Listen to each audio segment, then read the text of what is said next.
mumfashe dukomere n'amashi umwungere wacu. Nukuri je nagira nshima Imana kubona narashitse muri kino kibanza. N'ahantu nasanze ndonse ubutabazi, nasanze urukundo ntari bwabone. Amen. Ego, ndashima Imana ku munsi wa gatandatu w'indwi iheze. Hari ikiyabo cari kimaze igihe kigenda ku nzu. Kikaza kigatamba neza ukamengana umuntu ariko aratambira ku nzu, kikazunguruka jenzu ndyamamwo yonyene. Nkafata amazi nkamija kikagenda. Burya kuwa gatandatu igihe bavuga ngo barara ku radio, sinari bwarare ku radio na rimwe. Abana barambwira ati mama burya rero bavuze ko barara ku radio. No musi turumviriza radio. Ndavuze nti nukuri uwo mwanya ndawufashe ndare ku radio. Twagumanye ni radio, harageze igihe batanguye gusenga. Baravuga yuko hariho abantu Elize ngo uwo mwanya nyine turiko turavuga hariho abantu ibi yabo birembeje ku mabati. Hariho nabandi bafise imbwa ziri ku maportail. Iki yabu yari jewe icari kiri ku bibati inzu ndyamamo. Amen. Fata amazi ndayamija, mpejeje kuyamija kishakira biranka ko kivaho, kimataho. Kirikwega kugira ngo kiveyo biranka. Ndavuga ati ahubwo rero nubundi nturashikirwa neza reka nsohoke. Ndasohoka hanze. Fata ya mazi abwo ndakiyamena ko hejuru kwibatiyo kiri. Amen. Ngira ngo cyara amazi umwanya munini cyane byanse ko kivayo kirikwega biranka ko kivayo. Kiragenda munyuma kiragaruka kigarutse nta nandi namenye kirasubira biranka ko kivaho umenga nisuma ko yagifashe. Ndavuga ati umviriza mwungere yaratubwiye abarozi mutatuvuye inyuma muratugwa inyuma. Biranka ko kivayo kirikwega biranka nkumva ko kiriko kirigwa. Ndavuga ati iyo kiba kiri hasi nkagishikira nacisha jenye n'amaboko yiwanje nkakibwira ngo umve ubunyene urapfuye. Jeje ndabwira ati umve ukabura ikiyabo wikwega ugende mugabo ukabura umuntu wikwega ugende ugiye wihana utihanye upfe. Amen. Burya cenguma ngaho jigihe bashiginaye kwa gatanu sinarose ngene mvuga nabwo tereka ngira ngo sivyo ngira kirahava kigaruka. Mani mbabare ukwizera guke. Burya kugeza uno munsi cyo kiyabuni kiragaruka. Amen. Mu nyuma niho nagiye numva umuntu mwambwira ngo sha ngo burakaye yawe uzindukamwe.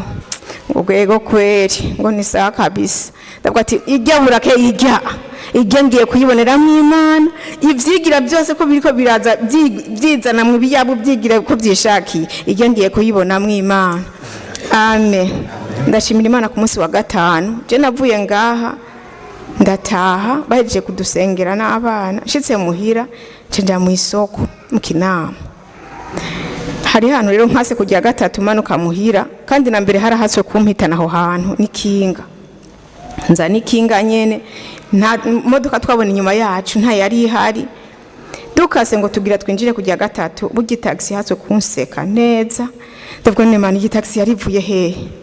Nta birebire nari ifise uwo mwanya wo kuvuga nahamagaye Yesu gusa nasemereye mvuga ngo Yesu cyane. Ya taxi kirahagarara. Ihagarara mugabo yari inshikiriye kandi ukuntu yari ije no kuri inshikira simba nkihari. Imana nziza cyane. Nukuri ihabwe cyubahiro. Umwana Yesu umutambaza yakoze ukamwongera ubuzima. Sasimwe cyane. Mukomere Imana masi umuvyeyi wacu.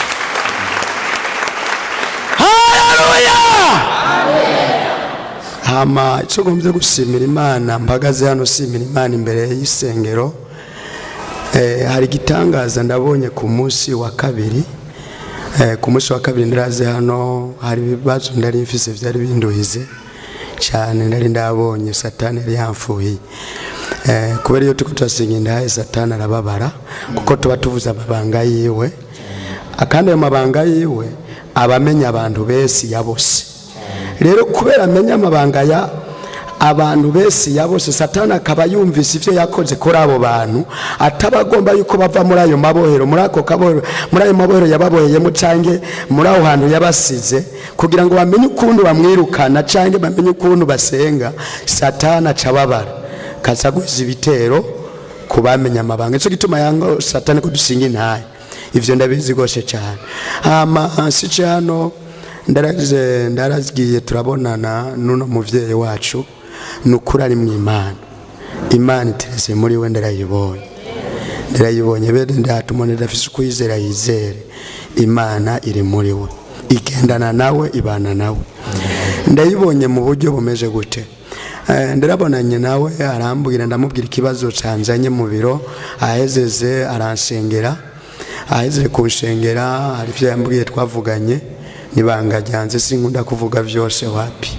Hama rero bigenje uko hari ivyo yanyandikiye arambwira ngo genda ngo hari umuntu ngo araza kubigufashamo. Se rero mbenga ngo n'umuntu ava hano duhurirayo abana numwe. Se nivyo ndagiye ndiyumvira ati none ko atambwiye n'izina ryiwe uwo muntu duhurira he? Kwambwiye ngo ngenda hanaka ngo niyo ngo aza kubifashamo ngo uwo muntu ngo niyari. Arambeze nambaye nomero ziwe uyo muntu none duhura gute? Ama rero ndakekeranya nukuri mwungere ndavuye ngekeranya ndavuye ajya ngekeranya ndiyumvira ati uwo muntu wapi? Arambeze reka ngende ngenze siceyo sikanu sizajya ku kioske sangwe. Hari umukozi w'Imana yazira tubwira ubutumwa azananye mu Rumonge. Uwo mukozi w'Imana ndaramubonye ari umugabo muremure w'umutama w'imvi yarafise na bibiri. Rero azaravuga ubutumwa mu igare. Rero sice jambona wa umukozi w'Imana ntihahagaze. None ko twabonanye hezindwi tubonanye vyararangiye. None zambona ngo hewe ngo hano niwe yampamagaye ndapfuye gushika niwe ararambo ngo hano nguze kurondera iki. Ndasanuka mugabo ndaraba mbona afise bibiri tingira nibiki ndireka numvirize. Azarambwira ngo nimba hari ivyo kurondera hano ngo ndabigufasamo. Kumanyene yabimbwira ngo nimba hari ivyo kurondera hano ngo ndabigufasamo. Ndiyumvira none yabimenye gute? Ba telefonanye baravugana none barazinanye ibintu biranyobe. Ngo rero ngo mviriza rero ngo we ngo mwana wanje asafata kubituko. Ambwira ko nyene ngo mwana wanje ngo ndabona yuko mengo uri kurakekeranya.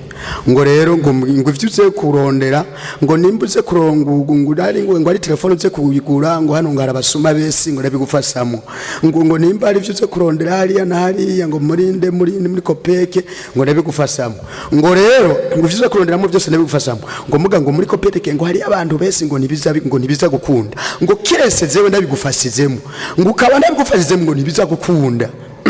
Ndasanuka ndavuga ati ibintu biranyobe. None ibyo ndaze kurondera abizi none ko bivuga nabi mubwiye nibiki ndahora. Rero bigenze uko kuko namubwiye ikintu na kimwe vuga sadavuga ati ogiye rero tuzane ndakata gatoyi nambuka kuva ngaho intambuko 10. Wa mugabo yari muremure ahubwo uko natambuka ndabona umenga guma bamuremure asumba abandi ko ndabura bamuremure cyane. Ndavuga ati none kumenga bayemuremure. Rero ndagira ubwoba ndamubwira ati rero usigara ngaha ngo manambuke tambuke hajya nambuca jya usice nawe atarahagara aguma ndabaguma nyitegereje kumbindukira ndamuraba aguma hagaza handi ndamubwira ati guma mbindukira ndamuraba. Rero hajya sinzi ukuntu mbindukiye uko ngize mbindukira uko ndabe wa mugabo ndaburiya zanye ndamubura pe. Ndiyumvira none arayonze bigenze gute. Rero ndasubira inyuma kumuraba ndabura musubira inyuma kumuraba ndamurondera ndamubura ndimvira none vyagenze gute yari umugabo yari biki. Rero bigenze uko rero canda rondera ivyo nondera byabaye bigikunda kubera uwo mugabo yarayonze. Rero bigenze uko ivyo ni byabaye n'ukuri kumurangisha ubari hari saa 8:30.